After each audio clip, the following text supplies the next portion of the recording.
Morning students, today we are starting geography, the last chapter of this book, that is chapter 8.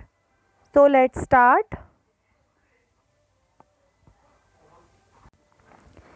This is chapter 8, India, climate, vegetation and wildlife, यानी कि भारत, जलवायु, वनस्पतियाँ और wildlife. So you read in newspaper daily and watch on TV or hear others talking about weather. You must know that weather is about day-to-day changes in the atmosphere.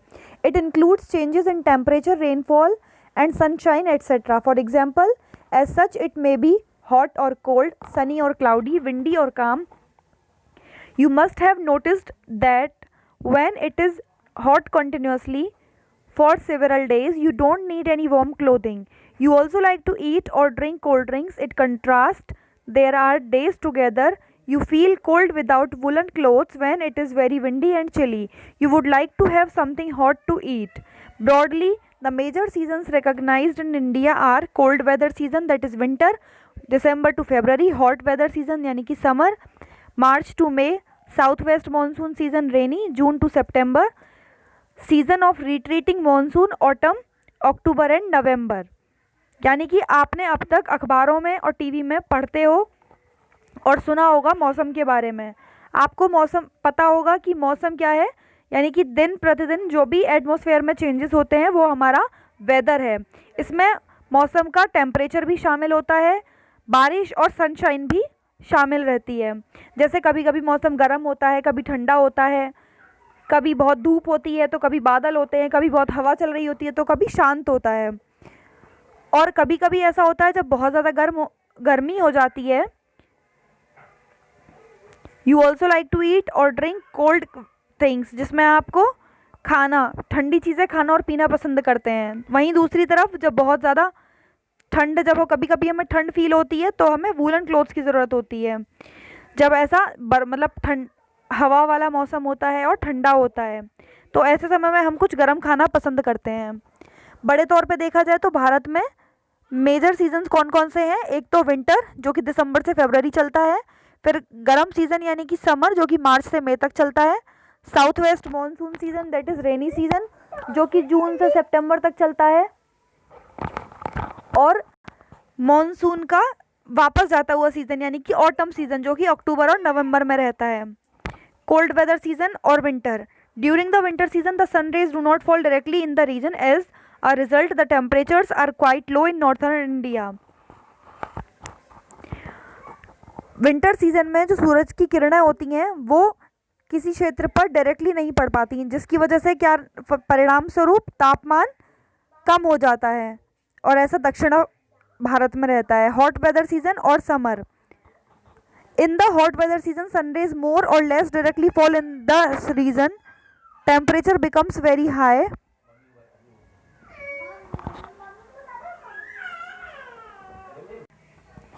Hot and dry winds called loo blow during the day.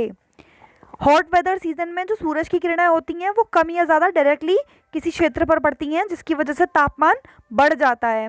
और जो गर्म हवाएं चलती हैं जिनको लू कहा जाता है, ये हवाएं दिन के समय में चलती हैं. Let's have fun. Number 1, people in all parts of our country drink delicious cool drinks called sharbat made from fruits available in their regions. They are excellent thirst quenchers and protect our bodies from the ill effect of the harsh loo. Have you tried sharbat made from raw mango, bale, lemon, tamarind, kokum, falsa, watermelon and buttermilk made from curds, for example छाछ, मट्ठा, मोरी, चाश etc. Many make banana and mango milkshakes too. Bharat के लगभग सभी भागों में, हमारे देश के लगभग सभी भागों में एक ठंडी डिलीशियस ड्रिंक पी जाती है जिसको हम शरबत कहते हैं. ये किसी क्षेत्र विशेष में होने वाले फलों से बनाया जाता है, और ये थर्स्ट क्वेंचर्स यानी कि प्यास बुझाने में और हमारी बॉडी को लू के दुष्प्रभावों से बचाने में बहुत ही सहायक होते हैं. क्या आपने कभी भी पके हुए मैंगो, बेल, नींबू, इमली, कोकम, फालसा, तरबूज, मट्ठा जो कि दही से बनता है, उन सब चीज़ों से बने हुए ड्रिंक्स को ट्राई किया है? After a hot summer the first rains bring much joy all our languages have melodious songs on rains. They sound happy and bring cheer. Learn 2 songs on rain and sing them together. Write or collect 5 poems on rain. Ask your friends, neighbors, and family members for names for rains and other seasons in different languages. For instance, गर्म मौसम के बाद में बारिश आती है और बारिश के ऊपर सभी भाषाओं में अलग अलग गीत बने हैं इन जो कि सुनने में बहुत ही खुशी अच्छे लगते हैं और खुशी लाते हैं। ऐसे ही 2 सॉन्ग्स को याद करें और पोएम्स को भी 5 पोएम्स को कलेक्ट करें। अपने दोस्तों, पड़ोसियों और परिवार के सदस्यों से बारिश के मौसम को अलग अलग भाषाओं में क्या कहते हैं। उदाहरण के तौर पर हिंदी में वर्षा, उर्दू में बारिश, मराठी में पोस और बंगाली में वर्षा। South west monsoon season or rainy season. The season is marked by the onset and advance of monsoon. The winds blow from Arabian Sea and Bay of Bengal towards the land. They carry moisture with them. When these winds strike the mountain barriers, rainfall occurs. ये मौसम onset and advance of monsoon का mark यानी कि निशानी माना जाता है। इस मौसम में हवाएं अरेबियन सी से बंगाल की खाड़ी की तरफ चलती हैं। अरेबियन सी और बंगाल की खाड़ी की तरफ से ज़मीन की तरफ चलती हैं और अपने साथ नमी लेकर आती हैं, और जब ये हवाएं माउंटेन बैरियर से टकराती हैं तो बारिश होती है। सीजन ऑफ रिट्रीटिंग मानसून और autumn. winds move back from the mainland to the Bay of Bengal. This is the season of retreating monsoons. The southern parts of India, particularly Tamil Nadu and Andhra Pradesh, receive rainfall in this season. However, the climate is about the average weather condition which have been measured over many years. The climate of India has broadly been described as monsoon type. Monsoon is taken from the Arabic word monsoon, mausim, which means season. Due to India's location in the tropical region, most of the rain is brought by monsoon winds. Agriculture in India is dependent on rains. Good monsoons mean adequate rain and a bountiful crop. हवाएं mainland से वापस बंगाल की खाड़ी की तरफ आती हैं। ये मौसम होता है जब मॉनसून वापस जा रहा होता है। भारत के दक्षिणी भागों में खास तौर पर तमिलनाडु और आंध्र प्रदेश भारी बारिश को प्राप्त करते हैं इस मौसम में। हालांकि क्लाइमेट एवरेज वेदर कंडीशंस रहती हैं जो कि कई सालों से मेजर होती आ रही हैं। मॉनसून शब्द अरेबिक भाषा मौसम से लिया गया है जिसका मतलब होता है सीजन्स यानी कि ऋतुएं, और भारत क्योंकि ट्रॉपिकल यानी कि उष्णकटिबंधीय क्षेत्र में स्थित है तो ये जो ज़्यादातर बारिश होती है वो मॉनसूनी हवाओं से ही आती है। हमारे भारत की कृषि भी बारिश के ऊपर निर्भर करती है। अच्छे मॉनसून का मतलब रहता है अच्छी बारिश और पर्याप्त मात्रा में फसल। The climate of a place is affected by its location, altitude, distance from the sea and relief. Therefore, we experience regional differences in the climate of India. Jaisalmer and Bikaner in the desert of Rajasthan are very hot, while Dras and Kargil in Jammu and Kashmir are freezing cold. Coastal places like Mumbai and Kolkata experience moderate climate. They are neither too hot nor too cold. Being on the Mawsynram in Meghalaya receives the world's highest rainfall, while in a particular year it might not rain at all in Jaisalmer in Rajasthan.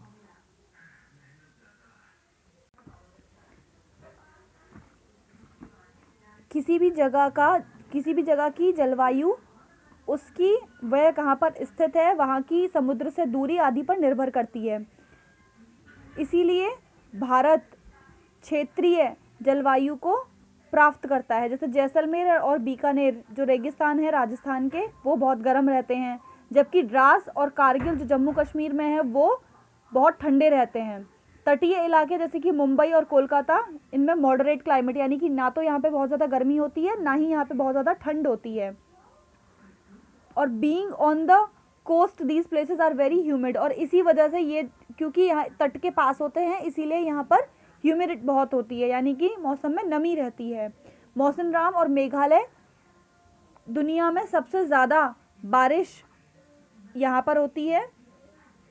While in a particular year it might not rain at all in Jaisalmer in Rajasthan, जबकि कुछ साल ऐसे भी रहते हैं जब जैसलमेर और राजस्थान में बिल्कुल भी बारिश नहीं होती। नेचुरल वेजिटेशन यानी कि प्राकृतिक वनस्पतियाँ। We see a variety of plant life in our surroundings. How nice it is to play in the field with green grasses. There are also small plants called bushes and shrubs like cactus and flowering plants, etc. Besides, there are many tall trees, some with many branches and leaves like neem, mango, or some which stand with few leaves such as palm. The grasses, shrubs and trees which grow on their own without interference or help from human beings are called natural vegetation. Do you wonder how these differ from each other? Different types of natural vegetation are dependent on different climatic conditions, among which the amount of rainfall is very important. Due to varied climatic conditions, India has a wide range of natural vegetation. Vegetation of India can be divided into 5 types: tropical evergreen forest, tropical deciduous forest, thorny bushes, mountain vegetation, and mangrove forest. हम हमारे आसपास पौधों की बहुत सारी अलग अलग पौधों का जीवन देखते हैं। कितना अच्छा लगता है जब हम हरी घास के मैदान में खेलते हैं और वहीं पर छोटे छोटे पौधे, कंटीली झाड़ियाँ, श्रब्स जैसे कि कैक्टस और फूलों के पौधे भी होते हैं। इन सब के अलावा कुछ बड़े पेड़ भी होते हैं जिनमें टहनियाँ होती हैं और पत्तियाँ होती हैं, जैसे कि नीम और आम। उसी तरीके से कुछ पौधे ऐसे भी होते हैं जिनमें कुछ पत्तियां होती हैं, जैसे कि पाम यानी कि ताड़ का पेड़। घास, श्रब्स और पेड़ जो कि बिना किसी इंटरफेरेंस के यानी कि बिना किसी के भी उगाए, किसी भी ह्यूमन एक्टिविटी के बिना खुद से जब उगते हैं तो उनको हम नेचुरल वेजिटेशन यानी कि प्राकृतिक वनस्पतियाँ कहते हैं। क्या आपने कभी सोचा है कि वे किस तरीके से एक दूसरे से अलग हैं? अलग अलग तरह की वनस्पतियाँ डिपेंड करती हैं वहाँ की जलवायु की परिस्थितियों के ऊपर, और वहाँ पर बारिश की मात्रा इसमें बहुत अहम योगदान देती है। विभिन्न तरह की जलवायु परिस्थितियों के कारण भारत में प्राकृतिक वनस्पतियों की एक अच्छी खासी रेंज पाई जाती है, और ये अलग अलग भागों में डिवाइडेड है, जैसे कि ट्रॉपिकल एवरग्रीन फॉरेस्ट यानी कि सदाबहार वृक्ष, tropical deciduous forest, thorny bushes, mountain vegetation and mangrove forest यानी कि सदाबहार वन। ट्रॉपिकल रेन फॉरेस्ट, वर्षावन। Tropical rain forest occur in the areas which receive heavy rainfall. Tropical rain forest यानी कि वर्षावन, उष्णकटिबंधीय वर्षावन उन क्षेत्रों में होते हैं जहां पर भारी बारिश होती है। They are also dense that sunlight does not reach the ground. ये इतने घने होते हैं कि सूरज की रोशनी भी जमीन तक नहीं पहुंच पाती। Many species of tree are found in these forest which shed their leaves at different times of the year. अलग अलग पौधों की प्रजातियां इन जंगलों में पाई जाती हैं। वे पौधे पाए जाते हैं जो कि अपने पत्तों को, जिनकी पत्ते झड़ते हैं। Therefore, they always appear green and are called evergreen forest. As you may notice in figure 8.1, important trees found in these forests are mahogany, ebony, and rosewood. Andaman and Nicobar Islands, parts of northeastern states, and a narrow strip of the western slope of the Western Ghats are home of these forests. और क्योंकि साल में एक बार इनके पत्ते झड़ते हैं, इसीलिए ये पूरे साल वृक्ष हरे भरे दिखाई देते रहते हैं। जैसे कि आपने 8.1 वाला जो पिक्चर है उसमें नोटिस किया होगा, यहाँ पर जो सबसे अधिक मात्रा में पाए जाते हैं वो पेड़ हैं महागोनी, एबोनी और रोजवुड। ट्रॉपिकल डेसिडियस फॉरेस्ट,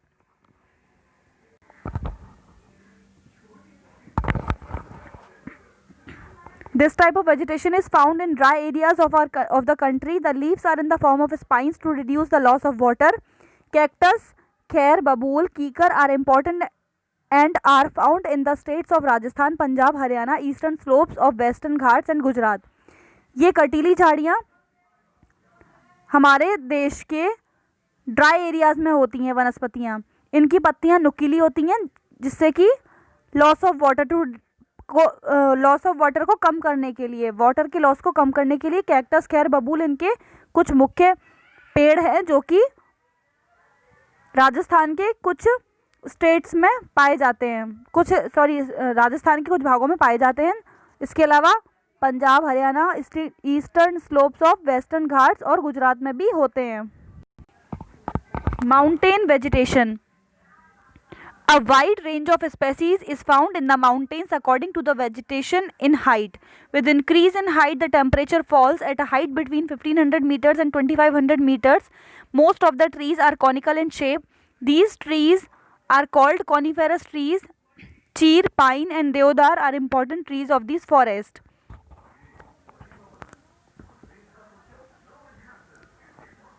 इनकी जो एक बड़ी रेंज है वो ऊंचाई के हिसाब से भी पाई जाती है, according to the variation in height. With increase in height the temperature falls, और जैसे जैसे ऊंचाई बढ़ती है टेम्परेचर गिरता जाता है, और एक ऊंचाई पर पहुंचकर लगभग 1500 से 2500 मीटर्स के बीच की ऊंचाई पर पहुंचकर ज़्यादातर जो पेड़ पाए जाते हैं वो कॉनिकल यानी कि शंकुधर शेप में पाए जाते हैं।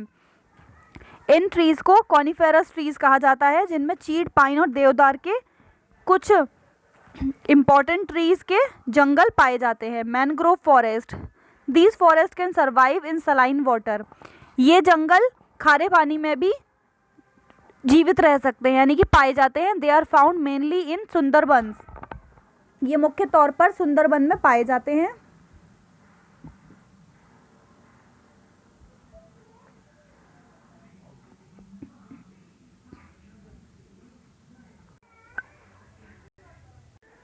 West Bengal and in the Andaman and Nicobar Islands, Sundari is a well-known species of trees in mangrove forest, after which Sundarbans have been named.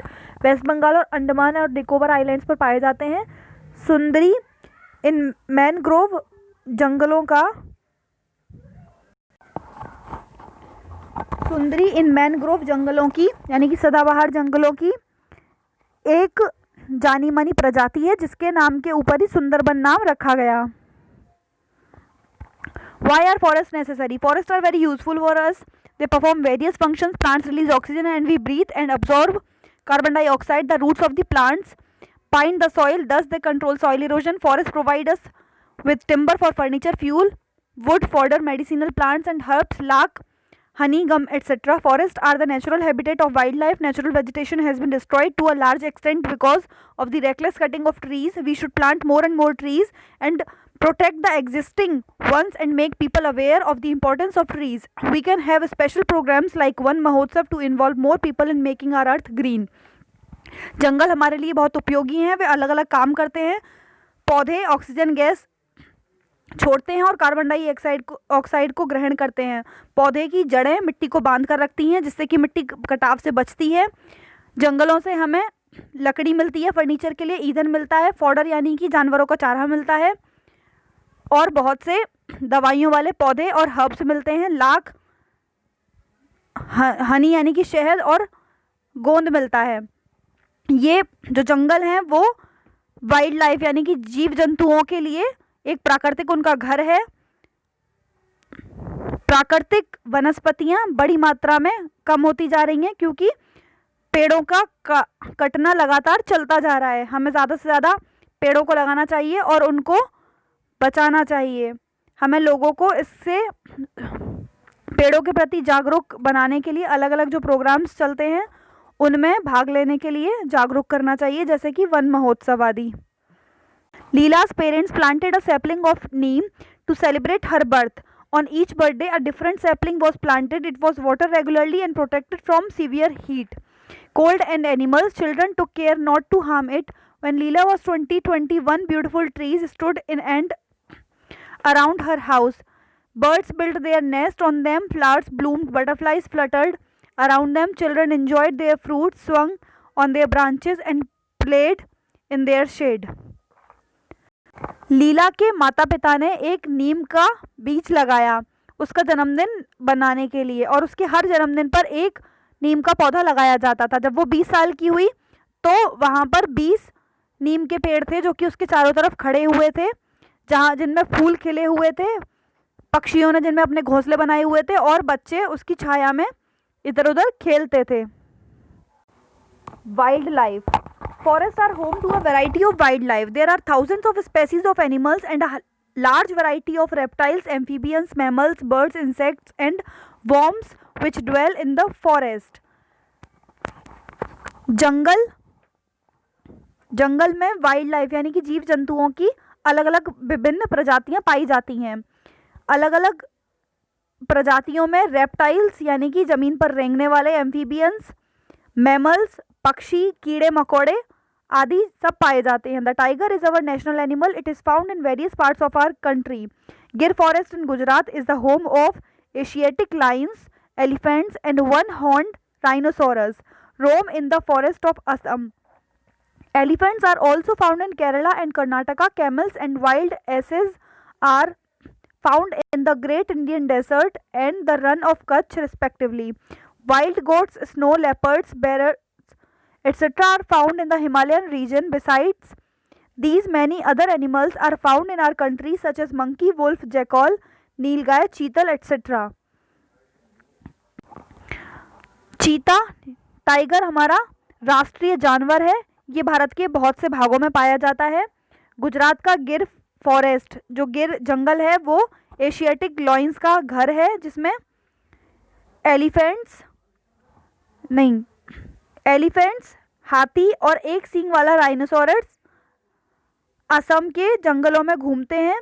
Elephants are also found in Kerala and Karnataka, और हाथी केरल और कर्नाटका में भी पाए जाते हैं।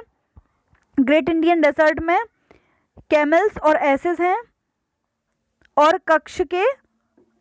रण के कक्ष में भी पाए जाते हैं। जंगली बकरियां, स्नो लेपर्ड्स यानी कि बर्फ पे चलने वाले तेंदुए, बियर्स, ये सब हिमालयन क्षेत्रों में पाए जाते हैं। इसके अलावा बहुत से जानवर हैं जो कि हमारे भारत के, हमारे देश के अलग अलग भागों में पाए जाते हैं, जैसे कि बंदर, भेड़िए, जैकाल, नीलगाय, चीतल आदि। India is equally rich in bird life. भारत पक्षी जीवन में भी उतना ही रिच है. The peacock is our national bird. मोर हमारा राष्ट्रीय पक्षी है. Other common birds are parrots, pigeons, myna, geese, Bulbul and ducks. दूसरे पक्षी जैसे कि तोता, कबूतर, मैना, बुलबुल और बतखें आदि पाई जाती हैं. There are several bird sanctuaries which have been created to give birds their natural habitat. These provide the birds protection from hunters. Can you name 5 birds that are commonly found in your area? कुछ bird centuries बनाई गई हैं जो कि पक्षियों का प्राकृतिक निवास है. ये पक्षियों को शिकारियों से बचाती हैं. क्या आप अपने आसपास पाए जाने वाले 5 पक्षियों के नाम बता सकते हैं? There are several hundreds of species of snakes found in India. Cobras and kraits are important among them. Bharat में सैकड़ों सांपों की प्रजातियां पाई जाती हैं. कोबरा और क्रेट्स इनमें से मुख्य हैं. Due to cutting of forest and hunting, several species of wildlife of India are declining rapidly. Many species have already become extinct. और जंगलों के कटने से ये धीरे धीरे प्रजातियां तेजी से नष्ट हो रही हैं और बहुत सी खत्म भी हो चुकी हैं. In order to protect them many national park, sanctuaries and biosphere reserves have been set up. इनको बचाने के लिए कई नेशनल पार्क और सेंचुरीज और बायोस्फीयर रिजर्व्स बनाए गए हैं. The government has also started project tiger and project elephant to protect these animals. सरकार ने भी प्रोजेक्ट टाइगर और प्रोजेक्ट एलिफेंट इन जानवरों को बचाने के लिए चलाया है. Can you name some wild life sanctuaries of India and locate them on a map. क्या आप कुछ वाइल्ड लाइफ सेंचुरीज के नाम बता सकते हैं और उनको मैप पे दर्शा सकते हैं? You can also contribute in conserving wild life. आप भी वाइल्ड लाइफ को बचाने में अपना योगदान दे सकते हैं. You can refuse to buy things made from parts of the bodies of animals such as their bones, horns, fur, skins and feathers. जैसे कि आप उन चीज़ों को मना कर सकते हैं जो जानवरों की शरीर के भागों से बनाई जाती हैं, जैसे कि उनकी हड्डियों से, सींगों से, उनके फर से, उनकी त्वचा और उनके पंखों से बनाई जाती हैं. Every year we observe wild life week in the first week of October. हर साल हम अक्टूबर के पहले हफ्ते में वाइल्ड लाइफ वीक देखते हैं। To create awareness of conserving the habitats of the animal kingdom, जानवरों के राज्य को बचाने के लिए और उसके प्रति जागरूकता फैलाने के लिए ये अक्टूबर के पहले हफ्ते में हर साल मनाया जाता है। Migratory birds. Some birds such as the pelican, Siberian crane, stork, flamingo, pin-tailed duck and curlew migrate to our country in the winter season every year. Siberian cranes migrate from Siberia. They arrive in December and stay till early March. कुछ पक्षी जैसे कि pelican, Siberian crane, stork, flamingo, pintail बतखें और curlew ये अपने देश से हर साल सर्दी के मौसम में उड़कर आते हैं। साइबेरियन पक्षी साइबेरिया से माइग्रेट यानी कि उड़ान भरते हैं और ये दिसंबर में यहाँ पहुँचते हैं और मार्च तक यहीं पर रुकते हैं। Hope you all have understand this chapter and understand about the climate of our country, wildlife and importance of the trees in our life.